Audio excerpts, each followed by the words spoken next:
let's get some more details from Hillary Clinton's testimony before the House Select Committee on Benghazi and some apparent contradictions. Chief Intelligence Correspondent Catherine Herridge is here tonight. Good evening, Catherine. Mrs. Clinton said today there was never a recommendation to leave Benghazi.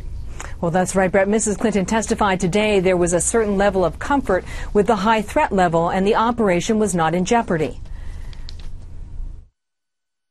There was never a recommendation from any intelligence official in our government, from any official in the State Department, or from any other person with knowledge of our presence in Benghazi to shut down Benghazi. But this classified cable, first obtained by Fox News, shows there was an emergency meeting in Benghazi 3 weeks before the 2012 attack.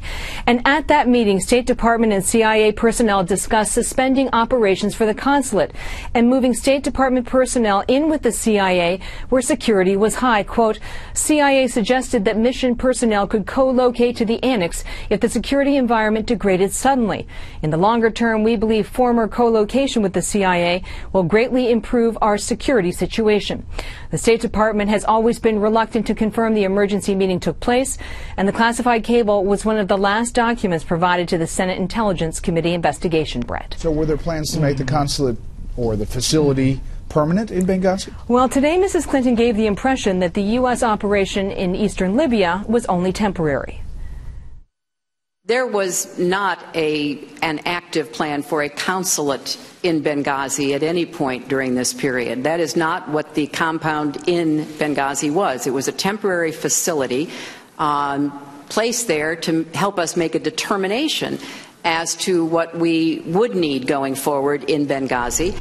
But Ambassador Chris Stevens' deputy, Greg Hicks, testified under oath on Capitol Hill about a specific conversation he had with Stevens about Mrs. Clinton's plan.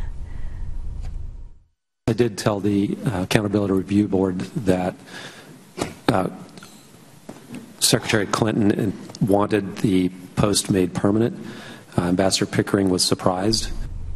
Hicks later told Fox News that Stevens had to be in Benghazi that September 11th because of a budget deadline at the end of that month, Bret. Last thing, Secretary Clinton said today there was a lot of confusion about the attack.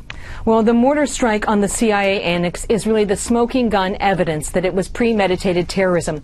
3 mortars struck the CIA in under 90 seconds, fired from more than a half-mile away. It was a professional hit that required training and planning. It killed former Navy SEALs Ty Woods and Glenn Doherty, and it nearly blew off the leg of a diplomatic security agent. And today, Mrs. Clinton's emails show that she didn't believe herself that a video was responsible for this terrorist attack, Bret. All right, Catherine, thank you.